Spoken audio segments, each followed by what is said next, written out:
வாசிங்க சங்கீதம் எழுதின புஸ்தகம் 118வது அதிகாரம். சங்கீதம் 118வது அதிகாரம் அதோட 24வது வசனத்தை வாசிங்க. அவன் இது கர்த்தர் உண்டு பண்ணின நாள், இதிலே நீங்கள் அதிகமாய் மகிழ்ந்து களி கூறுங்கள் என்று சொல்லப்பட்டிருக்கிறது. அல்லேலூயா, அல்லேலூயா. இந்த 118வது சங்கீதத்தை நீங்கள் அழகாய் தெளிவாய் ஆமென் 1வது வசனத்தில் நீங்க வாசிக்கும் போது 1வது வசனத்தை மட்டும் வாசியுங்கள். ஆமென். கர்த்தரை துதியுங்கள், அவர் நல்லவர், அவர் கிருபை என்றும் உள்ளது. அல்லேலூயா, அல்லேலூயா. நீங்கள் தொடர்ந்து அதிகமாய் இந்த வார்த்தைகளை ஆமென் இந்த அதிகாரத்துடைய வார்த்தைகளை வாசிக்கும் போது இந்த வார்த்தை அதிகாரத்துடைய மெயினான கருத்து என்னன்னு சொன்னா ஆமென் தேவனை அவனை துதிப்பதும் அவரை பாடி கீர்த்தனம் பண்ண வேண்டும் என்பதை குறித்து இதில் அழகாய் திட்டமாய் சொல்லப்பட்டிருக்கிறது. அல்லேலூயா, அல்லேலூயா, அல்லேலூயா.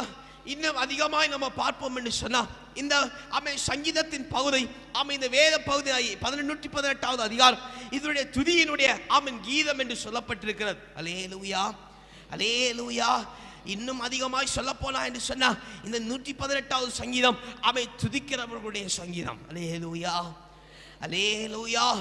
அவன் கர்த்தரை நீங்கள் எப்பொழுதும் துதியுங்கள், அவர் நல்லவர், அவர் கிருபை என்றும் உள்ளது என்று சொல்லி இந்த சங்கீதத்தை தொடர்ந்து வாசிக்கும் போது அவன் 24வது வசனத்தை வாசிக்கும் போது அங்கே ஒரு காரியத்தை பார்க்கிறோம்.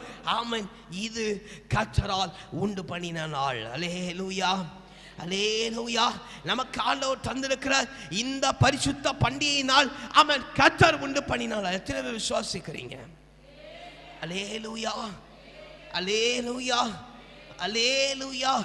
அநேகமான மன கஷ்டங்கள் அநேகமான போராட்டங்கள் சூழ்ந்திருந்தால் இது ஏன் கர்த்தருடைய மகிமையான சந்தோஷம் நாள் என்று சொல்லப்படுது என்று சொன்னா இது கர்த்தருடைய சமூகத்தில் பெரிதாய் மேன்மை அடையப்பட்ட நாளாய் இருக்கிறது. அல்லேலூயா. இந்த பரிசுத்த ஓய்வு நாள் என்று சொல்லப்படும் போது அது விருதாவாய் மகிமையாய் கர்த்தருடைய வார்த்தை மாத்திரம் கிடைக்கிற நாள் அல்ல, இது கர்த்தர் உண்டு பண்ணின நாள். இதிலே மகிழ்ந்து நீங்கள் களி கூற வேண்டும்.